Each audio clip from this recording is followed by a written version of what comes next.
कसं आपण बोलतो तसं लिहिलं तरी चालतं, पण तिथं कसं बोलायचं वेगळं आणि लिहायचं वेगळं असतंय. आता मांजराला कॅट म्हणायचं तर लिहिताना कसं KAT पाहिजे ना, सी कुठनं आला.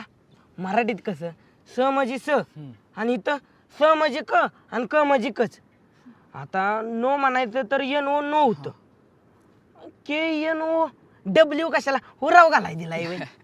अरे बाबा NO नो म्हणजे नाही आणि KNOW नो म्हणजे माहीत असणे असं असतंय ते. अरे शब्द एकच पण अर्थ स्पेलिंग वेगवेगळी. बरं झालं बाबा आपण इंग्रजासनी माघारी अक्कलो, नाहीतर माझं काय खरं नव्हतं.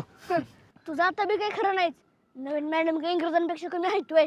हो तर काय असलं फाड इंग्रजी बोलतात ना आणि मराठीत अर्थ मी सांगत नाही. मला कळतं बाबा सगळं आणि वाचायला बी येतं. तू मोठ्या इंग्रजांना काढलेला नाहीस का? तुझा पाक्या होता की त्यांच्याकडे फारशा आहे. आणि सध्या घोडी धुवायला